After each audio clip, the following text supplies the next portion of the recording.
நம்ம வீடியோவில் எப்படி பொட்டுக்கடலை லட்டு செய்கிறதுன்னு பார்க்க போகிறோம். இது வந்து வெறும் 5 minutes குக்கிங் தான். வாங்க உங்களுக்கு வந்து எப்படி செய்யணும்னு காமிக்கிறேன். Let's go to the video. Guys, first நம்ம முந்திரியை வறுத்தெடுத்துப்போம்.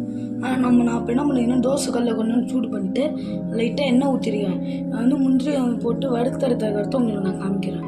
காய்ஸ், நம்ம அந்த வேர்க்கலையாச்சு நம்ம அந்த பாதாம் நல்லா வறுத்தெடுத்து போட்டு வச்சோம். தேவையான பருப்பு நீங்கள் போடுங்க.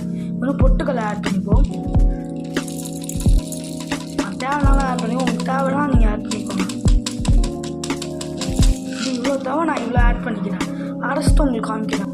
காய்ஸில் ஒரு முக்கிய குறிப்பு சொல்கிறேன். நம்ம தண்ணி சேர்த்து ஃபஸ்ட்டு அரைக்கக்கூடாது.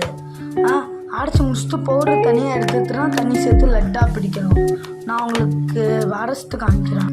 காய்ஸ், இதில் ஒரு தவறு பண்ணிட்டேன். என்ன தெரியுமா, சீனியே போட மறந்துட்டேன். சீனியை போட்டு உங்களுக்கு அரைச்சிட்டு சொல்கிறேன்.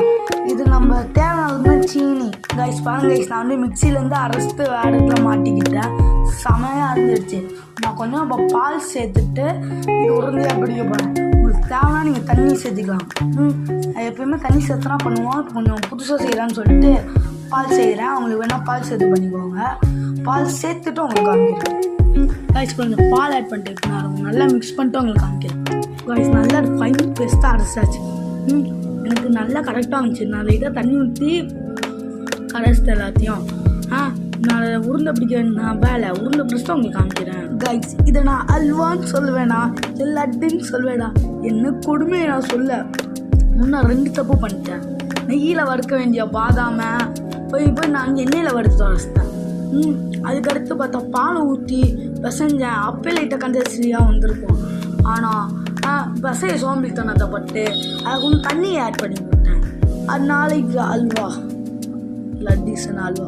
ஆனால் டேஸ்ட் ஒன்று கூட்டமும் சொல்ல முடியாது கைஸ். டேஸ்ட் ஆனால் செம்மையாக தான் இருந்துச்சு. ஆனால் உங்களுக்கு லட்டு மாதிரி வேணும்னா தண்ணியை கம்மியாக ஊற்றிக்கோங்க. இல்லை அல்வா வேணும்னா அதிகமாக ஊற்றிக்கோங்க. சரி பாய், அடுத்த வீடியோ சந்திப்பேன் சொல்ல.